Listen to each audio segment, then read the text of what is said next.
Alors, je suis dans la leçon numéro 4 qui porte sur les chaînes de caractères. Alors, les chaînes de caractères sont évidemment importantes en programmation. On a besoin de pouvoir manipuler du texte. Et la première chose qu'on peut retenir, c'est qu'une chaîne de caractères n'est rien d'autre qu'une séquence de caractères. Donc, par exemple, si je m'intéresse à la chaîne de caractères bonjour, qui contient une séquence de caractères, B-O-N-J-O-U-R, je peux vouloir m'intéresser à des caractères individuels dans cette chaîne. Et pour pouvoir adresser ces caractères-là, je vais utiliser des indices. Et la première chose que vous devez retenir, c'est que dans une chaîne de caractères, c'est comme ça en Python, c'est comme ça dans beaucoup de langages, pas dans tous, mais dans la plupart, les indices commencent toujours à 0. Donc, le premier caractère de la chaîne, le B majuscule, ici, est à l'indice 0. Le deuxième caractère est à l'indice 1. Le troisième caractère est à l'indice 2. Et quand on veut accéder à un caractère à l'intérieur d'une chaîne, on va utiliser des indices. Et par exemple, si on veut spécifier le troisième caractère, il va falloir spécifier entre crochets l'indice 2 pour pouvoir accéder au troisième caractère. Donc, les indices vont aller de 0 jusqu'à n-1. Si j'ai n caractères dans une chaîne, mes indices vont aller de 0 à n-1 parce que les indices commencent toujours à 0 en Python. Donc, rappelez-vous de ça.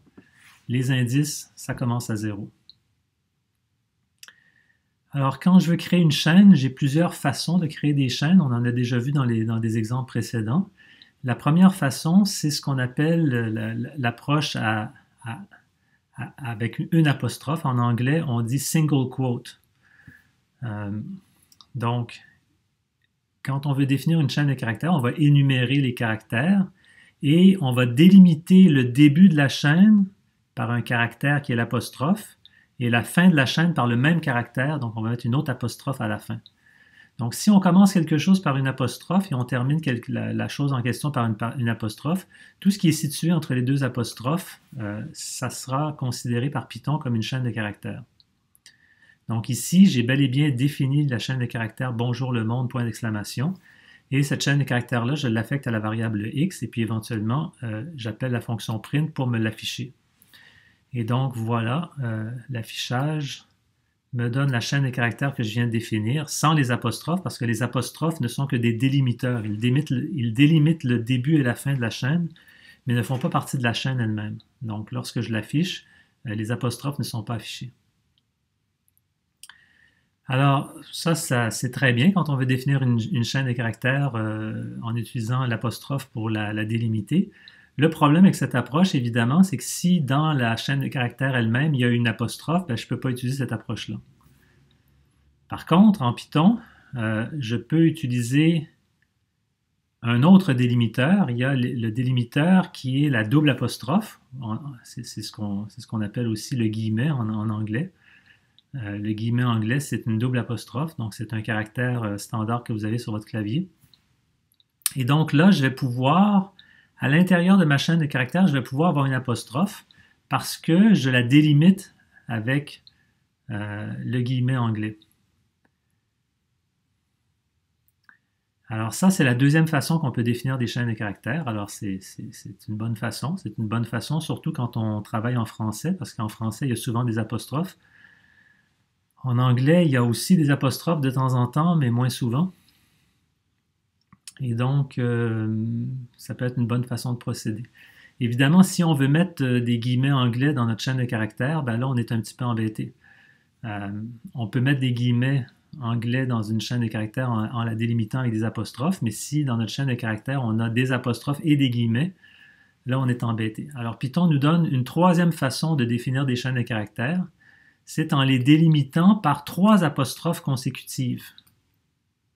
Donc, si on met 3 apostrophes consécutives, à ce moment-là, on va pouvoir mettre n'importe quoi entre ces paires de 3 apostrophes consécutives. On va pouvoir mettre des guillemets anglais, comme il y a ici. On va pouvoir mettre des apostrophes.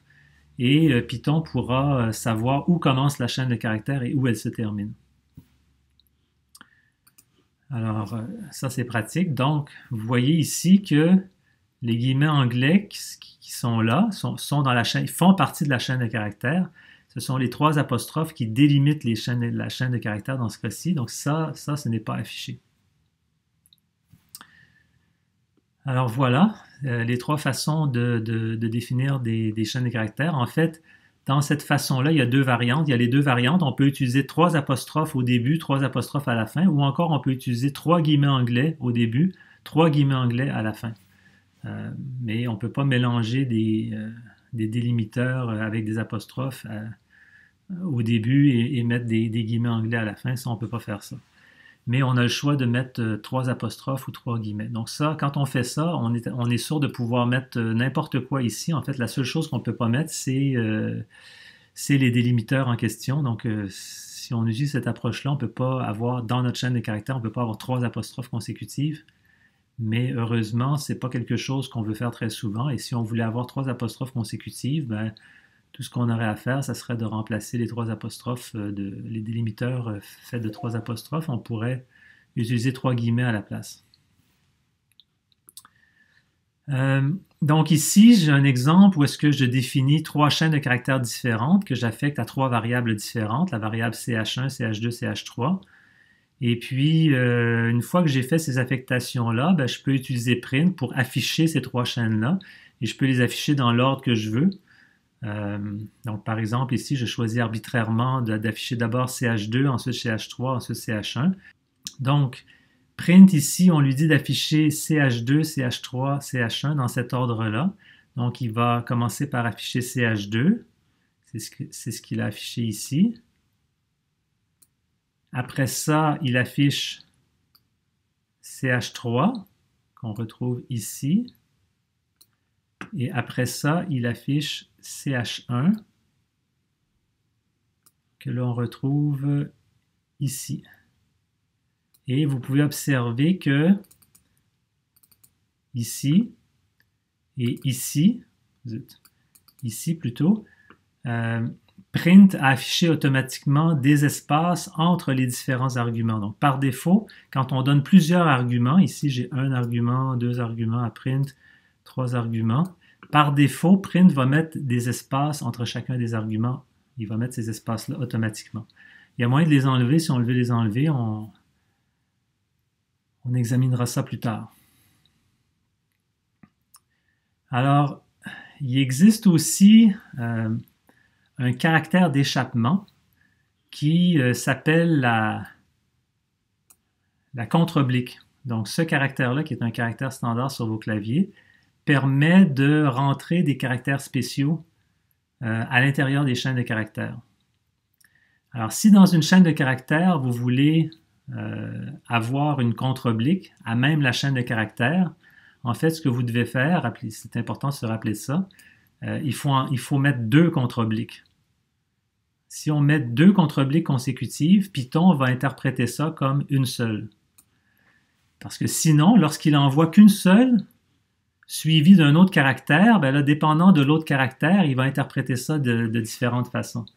Donc, à l'intérieur d'une chaîne de caractères, si on veut mettre une apostrophe, on peut aussi écrire contre-oblique apostrophe. Donc, on appelle ça un caractère d'échappement, c'est-à-dire que quand Python voit la contre-oblique, en fait, il va regarder le caractère suivant pour savoir qu'est-ce qu'il doit mettre dans la chaîne de caractères.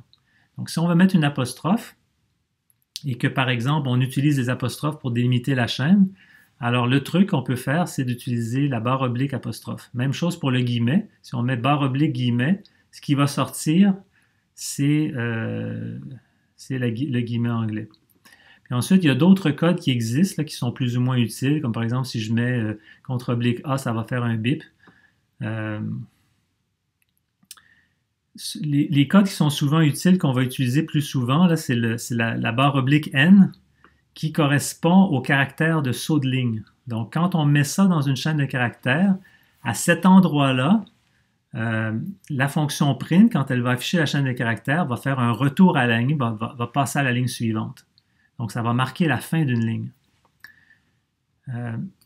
La contre-oblique R aussi est intéressante. Celle-là, elle permet de retourner au début de la ligne, mais sans passer à la ligne suivante.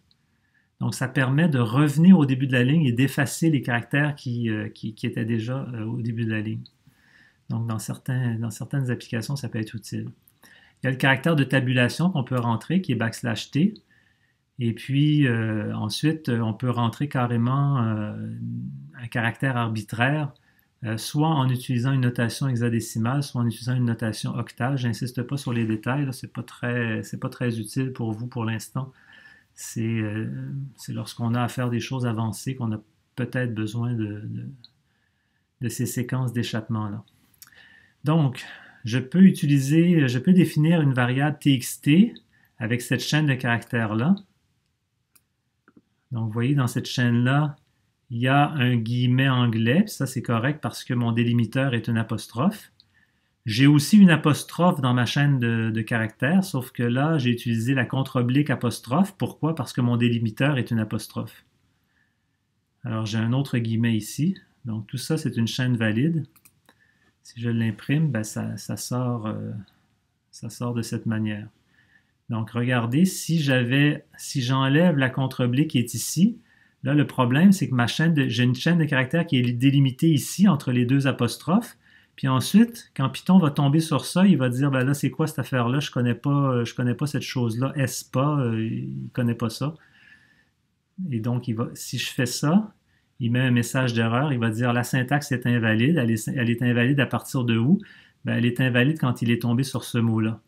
Donc, il est tombé sur ce mot-là, il s'est dit, ah, EST, ok, ça c'est peut-être un nom de variable. Là, il a vu qu'il y a un opérateur de soustraction, mais là, il dit, non, ça va pas, là, je comprends pas ce code-là. Et donc, vous voyez, il a écrit le message syntaxe invalide. Il a mis un petit chapeau ici pour dire que c'est à partir de là, qu'il s'est rendu compte que la syntaxe est invalide.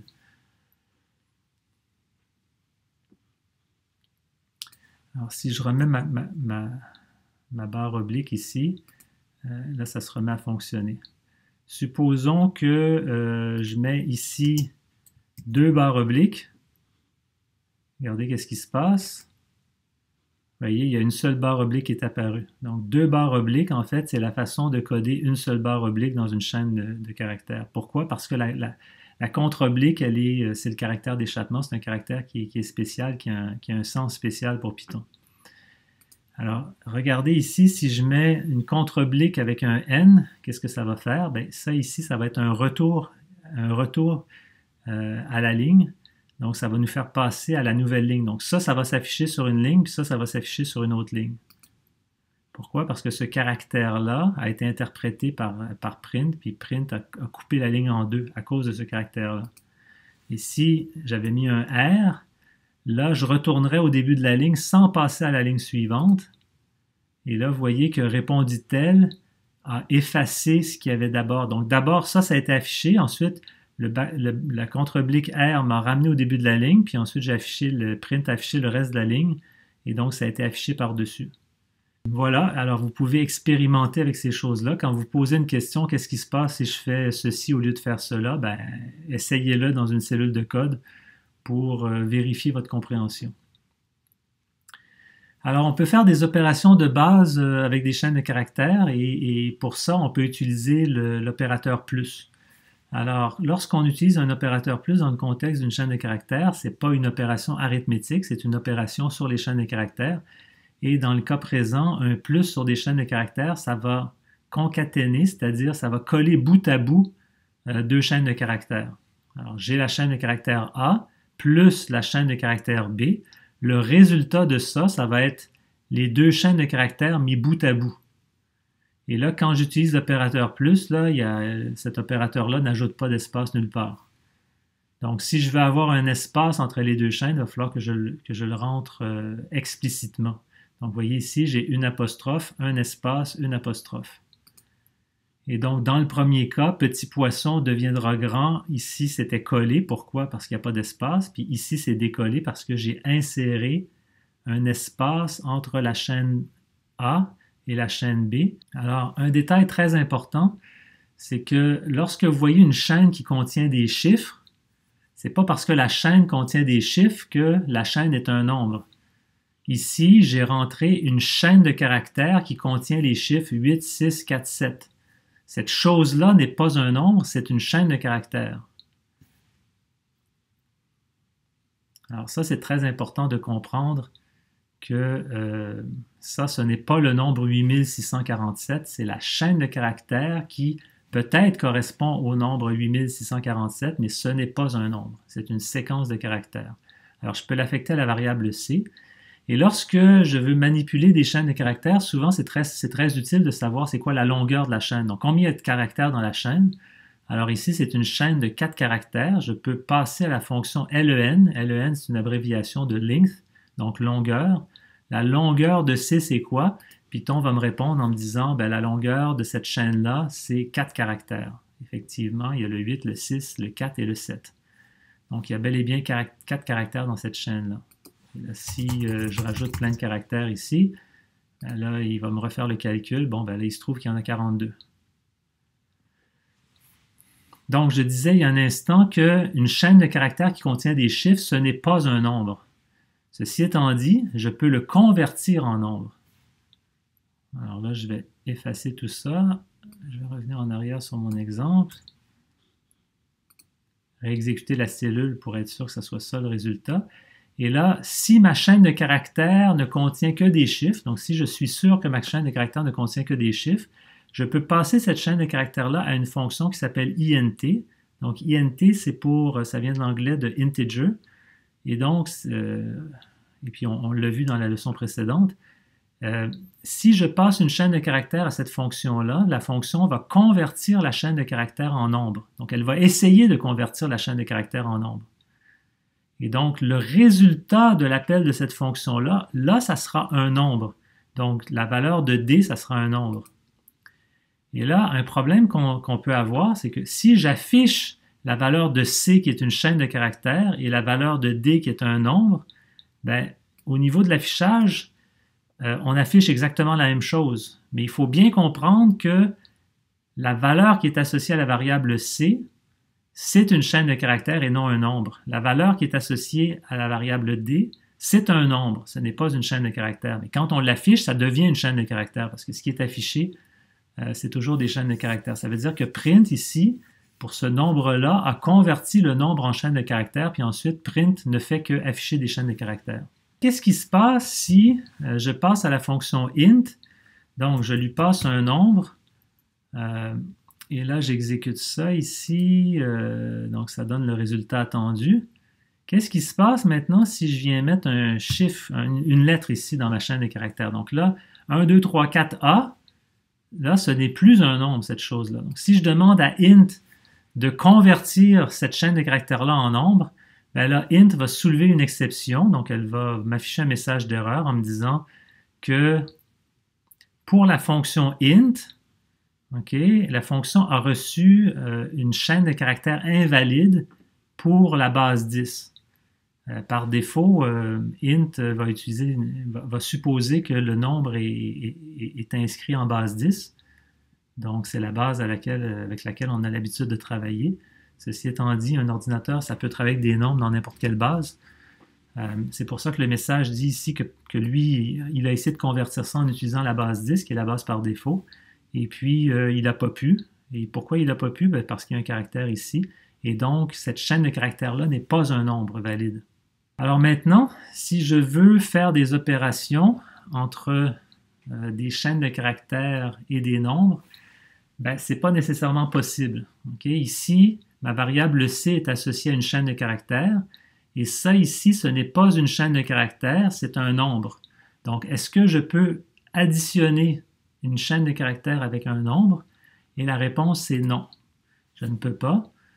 Là, Python me dit can't convert int, donc je ne peux pas convertir un entier, un objet entier, ça c'est le 5 ici.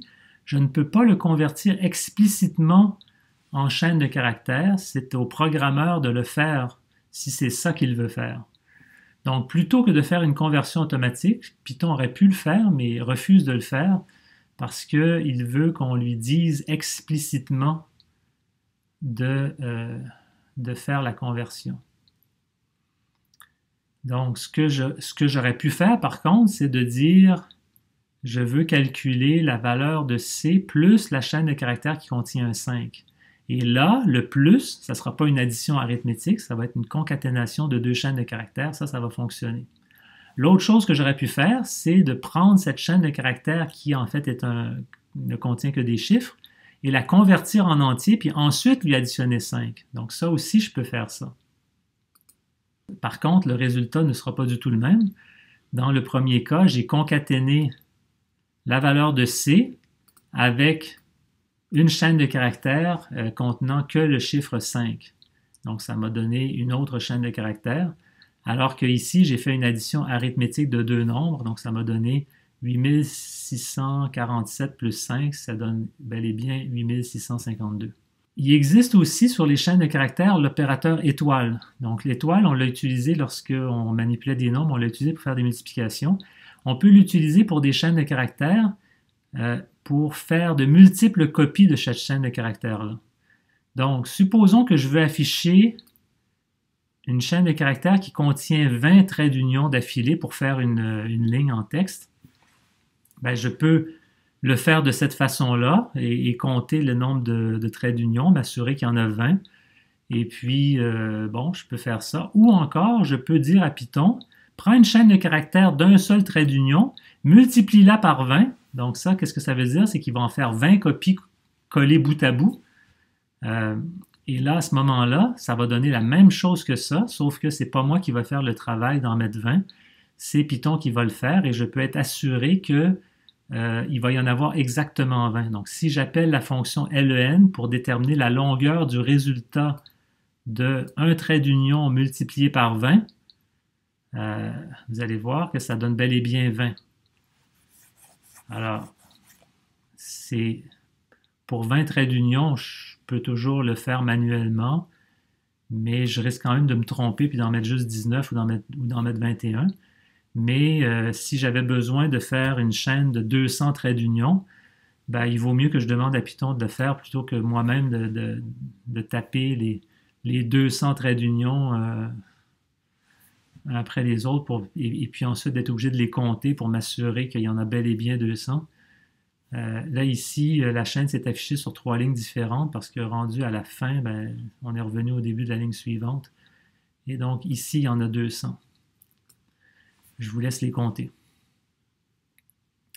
Alors là, on arrive dans le vif des chaînes de caractères. Le plus important, c'est lorsqu'on veut accéder à certains caractères à l'intérieur de la chaîne ou lorsqu'on veut découper une sous-chaîne à l'intérieur de la chaîne.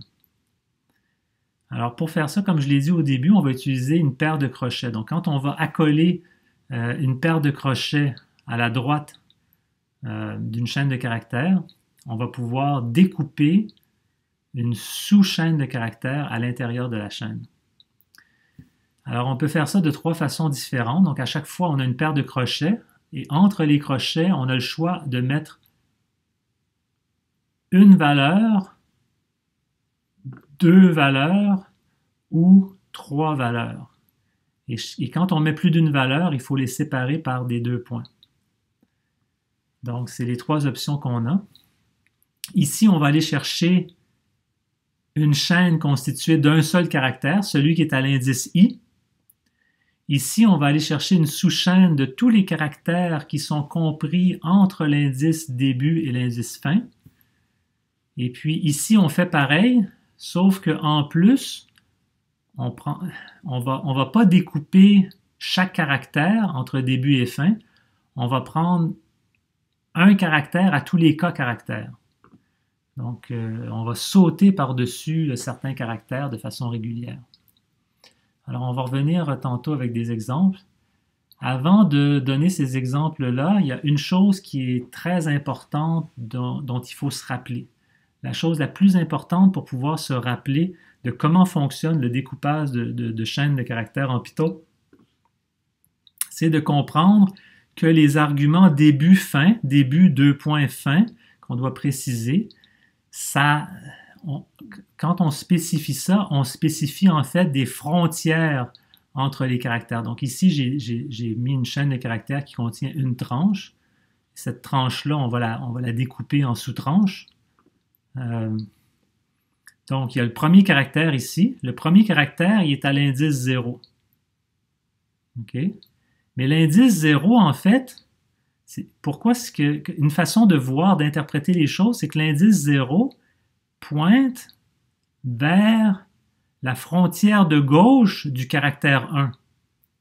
Donc, qu'est-ce qu'il y a avant le premier caractère, qu'est-ce qu'il y a? Bien, il y a la frontière d'indice 0. Puis, à la droite du caractère, il y a la frontière d'indice 1. Okay, donc ça, c'est le caractère 1. Le caractère 1 est situé entre la frontière 0 et la frontière 1. Le deuxième caractère est situé entre la frontière 1 et la frontière 2. Donc, les indices définissent des frontières entre les caractères. C'est ça qui est très important de remarquer et de se rappeler. C'est comme ça que vous allez réussir à vous y retrouver. Alors, quand on spécifie un intervalle de frontière, on dit début jusqu'à fin, c'est ça qu'on veut découper. On va découper tout ce qu'il y a entre la frontière de début et la frontière de fin. Donc, si la frontière de fin arrive ici, ça veut dire que la sous-chaîne qu'on va découper, c'est celle-là. Si on part de l'indice 0 puis qu'on va jusqu'à cet indice-là ici qui se trouve être 3, 4, 5, bien, on va découper les 5 premiers caractères, c'est-à-dire les caractères qui vont de l'indice 0, 1, 2, 3, 4. Et puis, la frontière 5 exclut le caractère d'indice 5. La frontière 5 inclut le caractère d'indice 4. Pourquoi? Parce que c'est une frontière. Et ce qui nous intéresse, c'est ce qu'il y a entre les deux frontières. Alors ça, c'est très, très important de s'en rappeler. Alors, quand on va spécifier un intervalle, on peut mettre un 2 points et ne rien mettre entre le crochet qui ouvre et le 2 points. Et là, ce que ça dit à Python, ça dit, ben, je veux partir du début. Donc, en fait, ne rien mettre devant le 2 points, c'est l'équivalent de mettre 0. Je peux mettre 0 ou je peux mettre 2 points, puis ça revient au même. Ça dit, je pars du début. De la même façon, si je mets un 2 points, puis un crochet qui ferme, donc je ne mets pas de fin, ça, c'est l'équivalent de dire, ben, je veux aller jusqu'à la fin de ma chaîne de caractères. Et là, où est-ce que ça devient un petit peu tordu, c'est que je peux aussi spécifier des indices négatifs. Donc, quand mes indices de frontière sont négatifs, ça veut dire que, au lieu de compter à partir du début, donc l'indice de frontière 0 correspond à la première frontière, la frontière la plus à gauche, mais en fait, cet indice-là correspond aussi à la frontière la plus à droite. Si je vais dans l'autre sens, si je vais de la droite vers la gauche, ben ici, j'ai mon 0. Et par conséquent, cette frontière-là, si je pars de la droite et je m'en vais vers la gauche, ben ça, c'est la frontière moins 1. Ça, c'est la frontière moins 2, moins 3, moins 4, etc. jusqu'à la fin. Et donc, j'ai toujours la liberté de spécifier les indices des frontières, soit en commençant par la gauche, soit en commençant par la droite. Lorsque je commence par la droite, en fait, je spécifie des indices négatifs. Donc, allons-y tout de suite avec des exemples. Donc, j'ai ma chaîne de caractères une tranche.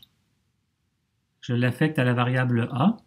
Et là, je vais demander, je vais dire à Python d'afficher différentes choses. Donc, la première chose que j'affiche, c'est A. Donc, ça, c'est la chaîne de caractères au complet. Ensuite, je vais demander d'afficher A, crochet, 3, ferme le crochet. Donc là, ici, quand je mets un seul indice de frontière, ça veut dire que je suis intéressé à un seul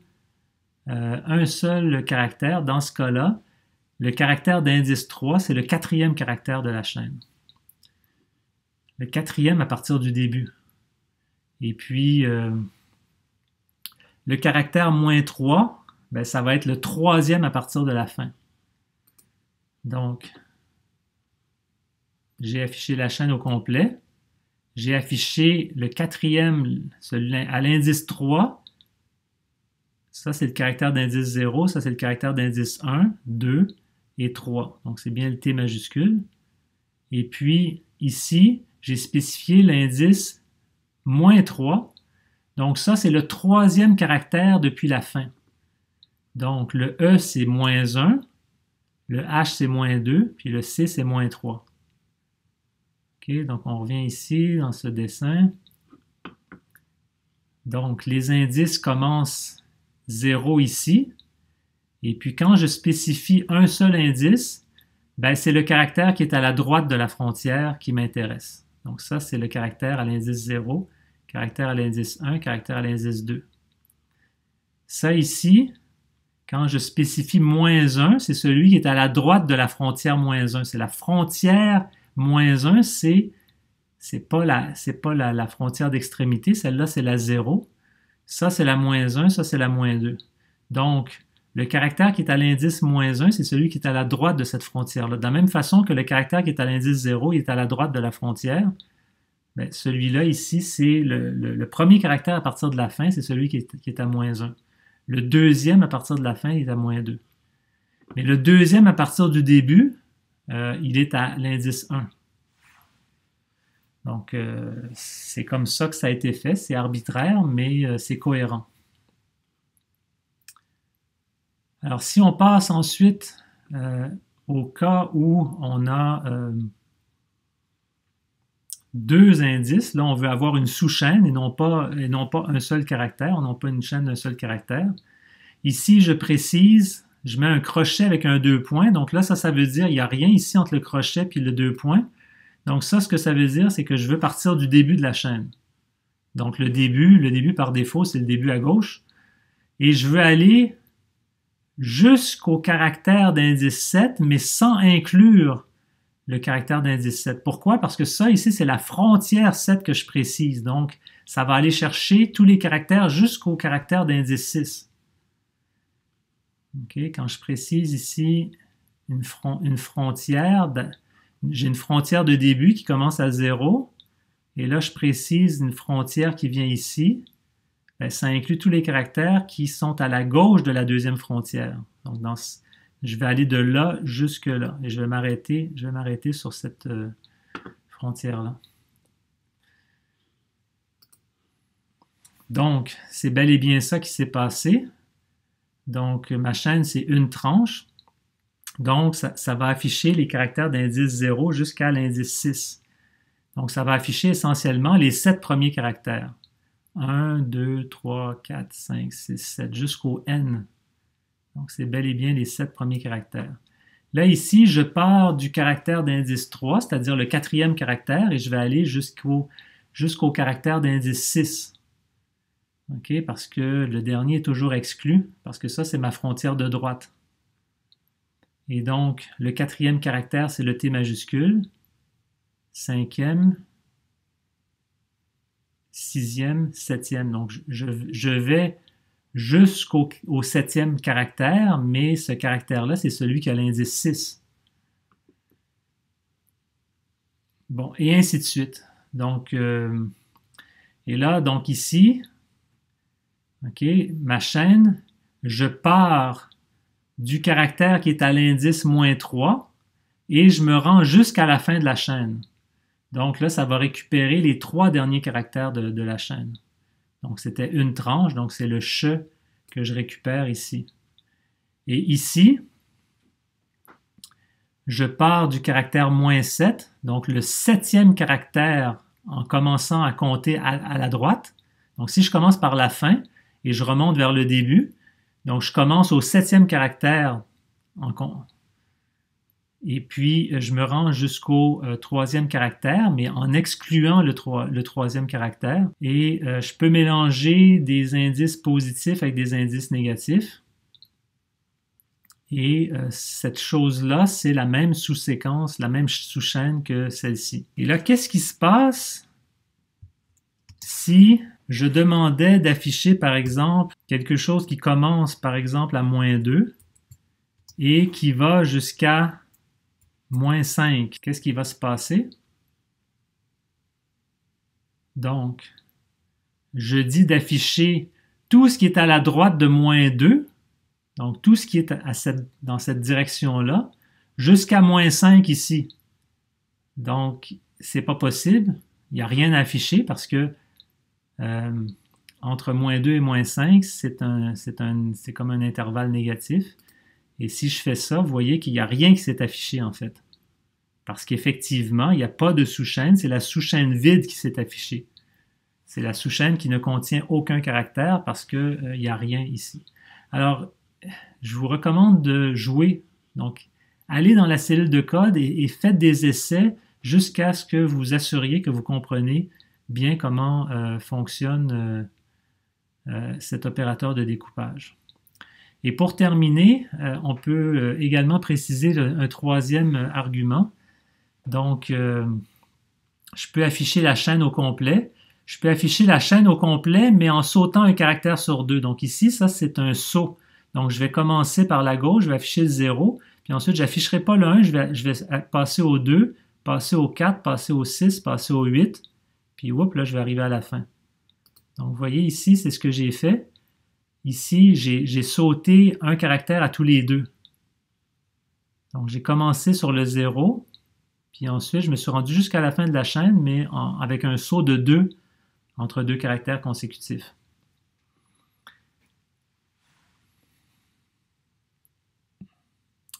Ici, lorsque mon saut est positif, ben, je saute de là plus 2, plus 2, plus 2, plus 2 jusqu'à la fin. Quand mon saut est négatif, en fait, ce que ça dit à Python, c'est qu'au lieu de commencer par le début de la chaîne, ça me dit de commencer par la fin. Donc ici, j'ai commencé avec un -1, puis je saute de -1, donc je commence sur la fin, je commence sur le 9, je vais au 8, au 7, au 6, au 5, etc., jusqu'au 0. Si je fais la même chose en sautant de 2, ben je commence sur le 9, ensuite je vais au 7, au 5, au 3, au 1. Et puis, je peux évidemment faire ce genre d'opération. Donc, je peux inverser le sens de ma chaîne en mettant un saut négatif. Donc, si je veux avoir tous les caractères de la sous-chaîne, je vais mettre un saut négatif -1.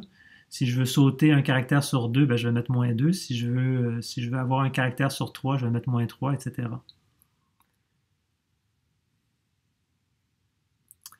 Donc voilà, de nouveau, là, amusez-vous à changer les paramètres de ces découpages et assurez-vous que vous comprenez bien comment cet opérateur fonctionne parce que c'est super puissant, c'est super utile de pouvoir découper des chaînes de caractères comme on veut. Et le langage Python est particulièrement fort de ce côté-là. Caractère immuable d'une chaîne, donc ça c'est quelque chose que vous devez retenir aussi. Une chaîne de caractères en Python, c'est un objet qui ne peut pas être modifié une fois qu'il a été créé. Donc ici j'ai créé une chaîne de caractères qui contient les caractères SPAM. Une fois que j'ai créé cette chaîne de caractères-là, je ne peux pas aller modifier les caractères individuels de la chaîne. Donc là j'affecte ça à une variable CH. Et là, je pourrais essayer de dire, bon, je vais affecter un S majuscule, je vais aller mettre ça dans le premier caractère de CH, et si j'essaie d'exécuter ça, Python va me dire non, c'est pas permis de faire ça.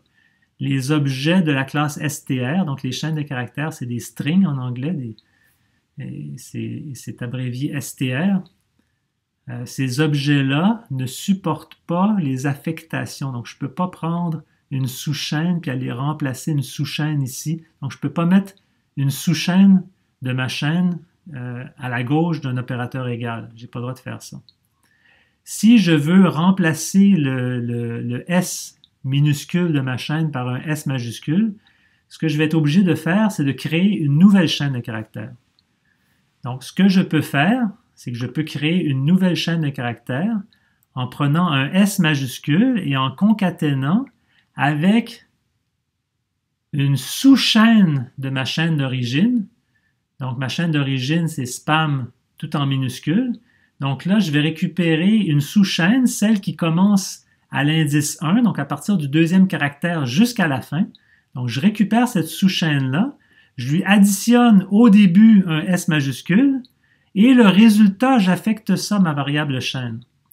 Donc ça, cette expression-là, ça c'est une expression qui va produire une nouvelle chaîne de caractères, la chaîne avec un S majuscule.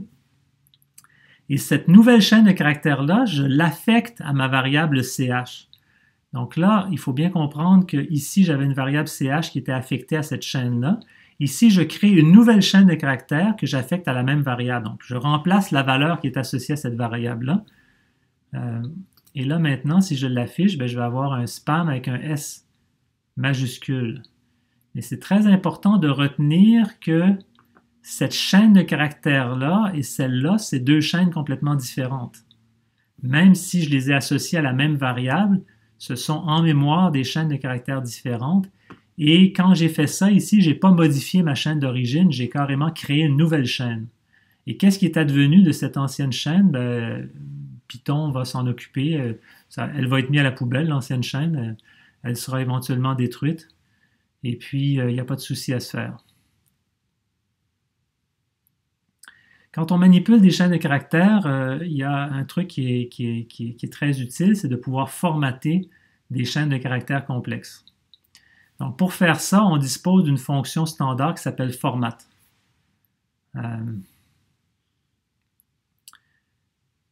Donc, la fonction format, c'est une fonction qui s'applique sur une chaîne de caractères pour produire une nouvelle chaîne de caractères.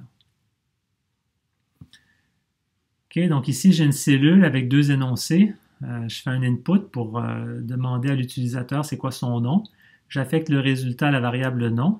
Et là, je vais afficher un message de bienvenue personnalisé qui va utiliser cette variable, la valeur de cette variable-là pour afficher une chaîne personnalisée. Donc, ma chaîne, ça va être bonjour avec le nom de la personne, point d'exclamation. Donc ici, je crée une chaîne de caractères qui est délimitée par des apostrophes. Et ce qu'il y a dans cette chaîne de caractères-là, c'est un format. Alors, le format est constitué d'un premier mot, bonjour, suivi d'un espace, suivi d'une paire d'accolades. Alors, la paire d'accolades ici symbolise un endroit où on va substituer la paire d'accolades par quelque chose de variable. Et puis ensuite, c'est un simple point d'exclamation. Donc, ça, c'est le format. Et pour ce format-là, je mets un point et j'appelle la fonction format en lui donnant le paramètre variable. Et là, ce que format va faire, c'est qu'il va prendre la valeur de cette variable-là et il va venir l'insérer ici dans la chaîne. Et ce que print va afficher, ça va être le résultat de la chaîne formatée. Donc, je rentre mon nom, je fais return. Et Python va m'afficher « Bonjour Marc », point d'exclamation. Alors, ça, ce que ça permet de faire, ça permet de faire du formatage compliqué. Évidemment, dans un exemple simple comme ça, j'aurais pu aussi procéder de la façon suivante. J'aurais pu dire « Affiche bonjour, espace, OK, affiche la valeur de nom, virgule, affiche un point d'exclamation. » Et ça reproduit exactement, non, pas tout à fait exactement. Non, c'est pas ça qu'il faudrait que je fasse pour obtenir exactement le même résultat. Il faudrait que je concatène la chaîne de caractères bonjour espace plus la valeur de nom plus le point d'exclamation. Et là, le résultat serait le même. Je rentre de nouveau Marc. Et là, vous voyez que ça produit le même résultat. Donc ici, je peux faire ça, je peux faire le formatage manuellement, mais ça devient vite compliqué, surtout lorsqu'on a des formats compliqués. Donc ici, on avait un format très très simple, et donc vous voyez que la longueur des deux énoncés est similaire, mais lorsqu'on a du formatage compliqué à faire, c'est très avantageux d'utiliser la fonction format pour le faire. Alors, voici un autre exemple qui illustre ces possibilités-là. Donc, ici, je me crée deux variables, une variable qui contient un nombre, une variable qui contient une chaîne de caractères. Et là, je vais afficher un certain format où est-ce que je vais avoir une première chose suivie d'un deux points, suivie d'une deuxième chose entre guillemets anglais. Donc, ça, c'est mon patron de formatage. Et puis, j'appelle point format et là, je peux donner plusieurs arguments qui vont être remplacés dans mon patron. Donc, la façon dont ça fonctionne, ici, vous voyez, entre les accolades, lorsque je mets rien entre les accolades, Python va utiliser les arguments dans l'ordre où je les précise. Donc ici, mais je peux également dire que ce que je veux remplacer à cet endroit-là, ici, c'est l'argument qui est à l'indice 0, c'est-à-dire le premier argument de format. Puis ensuite, ici, je lui dis que là, je veux utiliser l'argument qui est à l'indice 1, c'est-à-dire le deuxième argument, et là, je vais faire un remplacement ici. J'aurais pu lui dire que dans les deux cas, je veux utiliser la valeur du premier argument. Donc à ce moment-là, j'ai mis 0, 0 au même endroit. Je pourrais dire dans mon format que je veux avoir le deuxième argument ici, et ici, je vais avoir le premier argument. Et tous les cas de figure sont possibles. Donc si on regarde ça, effectivement, là ici, j'ai mis le premier argument, le deuxième argument. Ici, j'ai mis le premier argument ici, mais le premier argument entre guillemets aussi. Et là, j'ai mis le deuxième argument et le premier argument, et deux fois le deuxième argument. Donc, la fonction format offre une très grande souplesse dans ce qu'on peut faire. Et en fait, donc ça ici, c'est un exemple qui montre que si on ne précise pas lequel des arguments on veut, pour lesquels on veut faire une substitution, bien, Python va les prendre dans l'ordre. Donc ça ici, il va prendre le premier argument, puis ici, il va prendre le deuxième argument pour faire la substitution. Et parfois, on veut faire un formatage un peu plus sophistiqué. Donc par exemple, ici, mon format est un peu particulier. Donc là, je mets 3 traits d'union. Ici, je précise que je veux faire une substitution avec le premier argument. Ici, je précise que je veux faire une substitution avec l'argument dont l'indice est 0, donc le premier argument.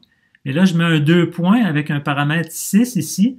Donc ça, ce que ça dit, c'est que la substitution que je vais faire ici, donc ça, cette paire d'accolades-là va être remplacée par la valeur de x, mais dans le résultat, va occuper exactement 6 colonnes. Donc ici, ça va occuper le nombre de colonnes qu'il faut pour afficher la valeur de x. Ici, ça va occuper 6 colonnes. Donc si je peux afficher x avec moins de 6 colonnes, ben ça va quand même réserver 6 colonnes et puis il va y avoir des espaces blancs qui vont être automatiquement ajoutés. Ici, c'est un autre cas particulier de ce qu'on peut faire, c'est qu'on peut non seulement spécifier qu'on veut avoir l'argument, le premier argument, mais en plus, on peut ajouter ici un plus petit que. Donc, le plus petit que symbolise que la chose qu'on va afficher, on va la justifier à gauche, on va l'envoyer à gauche dans les 6 colonnes. Donc, il va y avoir 6 colonnes qui vont être réservées pour afficher cet argument-là. Et la chose qu'on va afficher va occuper les colonnes de gauche dans ces 6 colonnes-là. Donc, si on avait mis un plus grand que, ça veut dire qu'on aurait justifié à droite. Et puis, il existe aussi un caractère, le chapeau, qui dit qu'on veut centrer le résultat dans les colonnes qu'on utilise. Donc, si on regarde ça ici, vous voyez que dans le premier cas, Python, la fonction format a utilisé le nombre de colonnes nécessaires pour afficher le résultat, la valeur de x est 123. Ici, vous voyez qu'il y a 6 colonnes qui ont été utilisées et par défaut, les nombres sont justifiés à droite. Donc, quand on dit 6 colonnes, le nombre est un nombre entier qui nécessite 3 colonnes et donc c'est les 3 colonnes de droite qui sont utilisées par défaut. Puis, il y a des espaces qui sont ajoutés automatiquement. Pourquoi? Parce que j'ai précisé à Python, j'ai précisé à la fonction format que je voulais avoir 6 colonnes au total. Et ici, j'ai dit la même chose, j'ai dit je veux 6 colonnes, sauf que j'ai dit je veux que ça soit justifié à gauche au lieu d'être justifié à droite par défaut. Donc, vous voyez que le 123 est apparu à gauche et il y a eu 3 espaces qui ont été insérés à droite. Et là, ici, si j'avais mis 12, ben, c'est 12 colonnes, c'est 12 colonnes qui auraient été réservées. Donc ici, j'aurais 9 espaces blancs au lieu d'en avoir 3. Donc, lorsqu'on veut faire des formatages en colonnes, c'est très, très pratique. Parce que si on devait faire ça en concaténant nous-mêmes les choses, ça serait très compliqué et ça serait très long. Et donc, la fonction format supporte un langage ici de formatage assez sophistiqué qui nous permet de faire plein de choses. Et donc là, ici, je ne fais que gratter la surface de ce qu'on peut faire avec Python. Alors là, j'avais un argument affiché qui était une variable entière. Et évidemment, je peux aussi afficher des nombres à virgule flottante. Et dans le cas des nombres à virgule flottante, ben, je peux préciser le nombre de décimales qui m'intéresse. OK? Donc, si je ne fais rien, la fonction format va faire des choix pour moi. Mais ici, je lui précise que je veux afficher donc le premier 0. Ça, c'est l'indice de l'argument de la fonction format. 2 points. Le premier chiffre, c'est le nombre de colonnes totales que je veux utiliser. Puis là, j'ai la possibilité d'ajouter un point 2 pour dire je veux avoir 2 colonnes qui sont réservées pour les décimales du nombre. Et ici, je vais avoir un format virgule flottante, un format normal de virgule flottante. Alors, par défaut, les nombres sont justifiés à droite. Je pourrais dire à la fonction format de centrer le nombre dans les 8 colonnes.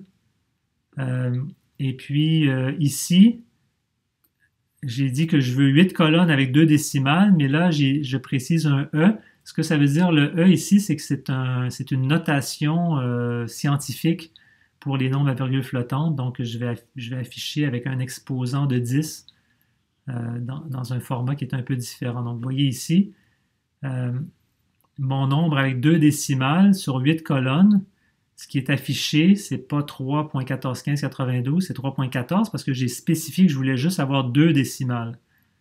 Ici, j'ai précisé que des décimales, j'en voulais 4 puis que je voulais que ça soit centré. Donc, effectivement, il a mis un espace à gauche, un espace à droite. Et puis, parce que pour avoir 4 décimales, donc j'ai 4 décimales, plus le point, ça fait 5, plus j'ai besoin d'une colonne pour le nombre qui est 3.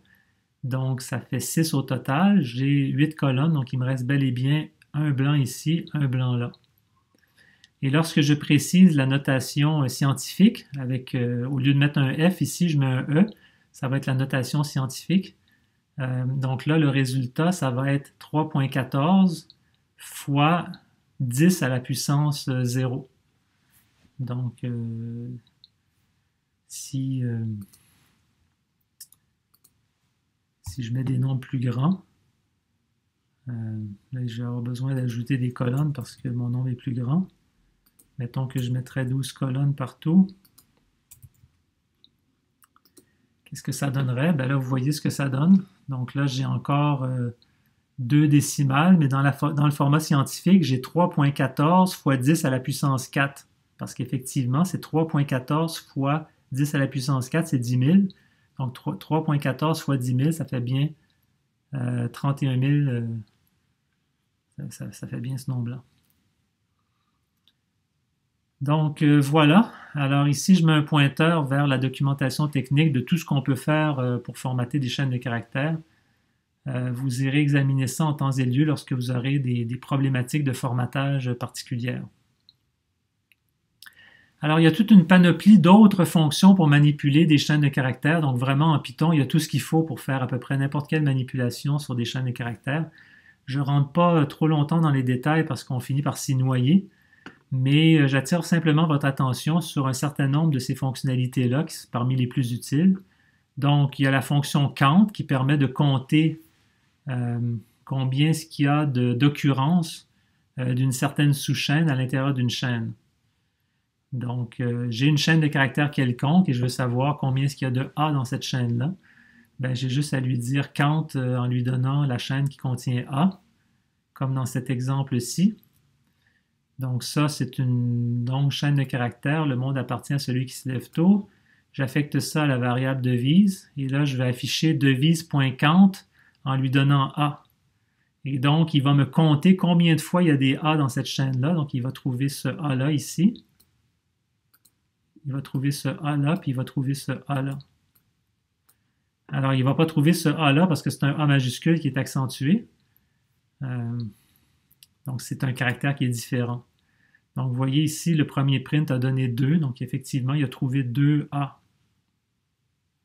Fonction suivante, find. Donc, find, c'est on cherche l'indice de début d'une sous-chaîne. Donc, par exemple, je pourrais lui dire, essaye donc de trouver est-ce qu'il existe une sous-chaîne qui contient un A accent grave? Donc là, il a retourné -1. Donc un indice -1 ici, ce que ça veut dire dans le contexte de la fonction find, ça veut dire qu'il n'a rien trouvé. Okay? Parce que find ne retourne jamais des indices négatifs. Quand il retourne un indice négatif, c'est toujours -1, puis ça veut dire ben, A accent grave n'existe pas dans la chaîne. Alors, si jamais je modifiais ce A accent grave majuscule, puis je mettais un A accent grave minuscule, là, cette fois-ci, il me répondrait 20. Okay? Parce qu'effectivement, il a trouvé un A accent grave et il se trouve que c'est le caractère qui est à l'indice 20. On peut chercher un seul caractère, mais on peut chercher une chaîne de caractères complète. Donc là, je peux lui demander où se trouve la chaîne de caractères monde. Ben, ça débute à l'indice 3. C'est mon deuxième résultat ici. 0, 1, 2 et 3. Je peux interroger la chaîne pour savoir est-ce que cette chaîne-là ne contient que des chiffres. Et donc, dans le cas présent, ben, la réponse c'est non, false. Okay, parce que la chaîne ne contient pas de chiffres. Clé la fonction isDigit sur cette chaîne-là ici. Et cette fois-ci, la fonction me dit oui, effectivement, cette chaîne-là ne contient que des nombres. Donc à partir de là, je peux la convertir, je peux convertir cette chaîne de caractères en nombres. Donc si, avant d'appeler la fonction int pour convertir une chaîne de caractères en nombres, on peut appeler isDigit pour savoir si c'est possible de le faire. Ensuite, je peux demander de retourner une chaîne qui ne contient que des caractères minuscules. Donc là, ici, c'est une chaîne qui contient tantôt des majuscules, tantôt des minuscules. Si j'appelle lower, ça va me donner un résultat où est-ce que tout sera converti en minuscules. Donc vous voyez ici, là, toutes les majuscules ont été converties en minuscules, y compris les caractères accentués. Donc si j'avais un A accent grave majuscule, ce A-là a été converti en minuscule. De la même façon, il y a une fonction upper qui permet de convertir tout en majuscules. On peut faire appel à la fonction replace qui permet de remplacer une sous-chaîne par une autre chaîne. Donc là, dans cette chaîne-là, je peux remplacer celui par moi. Et donc, effectivement, le monde appartient à moi qui se lève tôt.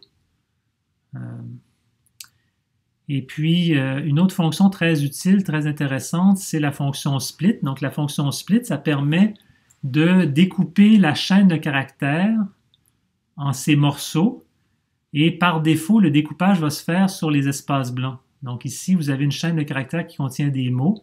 Ben, split peut nous retourner la liste des mots qui sont contenus dans cette chaîne-là. Donc, on n'a pas encore vu les listes, là, mais on va les voir à la leçon suivante. Donc, vous voyez ici, ça, c'est une liste. Et on a la liste de toutes les sous-chaînes de caractères qui sont des mots, c'est-à-dire des entités qui sont séparées par des espaces. Donc, ça, c'est vraiment très, très pratique. Alors, les chaînes de caractères sont encapsulées dans la classe des strings. Donc, en Python, ça s'appelle str. Et vous pouvez demander à Python de vous afficher de l'aide sur cette classe-là, et Python va vous afficher toute la documentation de la classe. Donc, ça termine ce que je voulais vous dire sur les chaînes de caractères. C'est une notion très importante parce que, en Python, comme dans la plupart des langages de programmation, deux choses à retenir, c'est que les caractères en Python, les chaînes de caractères, sont des entités en tant que telles. Il n'y a pas la notion de caractère n'existe pas. Une autre particularité du Python, c'est que les chaînes de caractères sont immuables. Donc, comme je l'ai dit tantôt, une fois qu'on a créé une chaîne de caractères, la chaîne ne peut plus être modifiée. Donc, dans d'autres langages de programmation, les chaînes ne sont généralement pas immuables. Elles peuvent être modifiées. Mais ceci étant dit, ce n'est pas une grosse limitation. Pourquoi? Ben, notamment parce qu'on dispose de cet opérateur de découpage qui est extrêmement puissant. Donc, quand on a besoin de modifier un caractère dans une chaîne, ben, on peut découper la chaîne en ces différents morceaux, puis on peut reconstituer une nouvelle chaîne en remplaçant ce qui est nécessaire.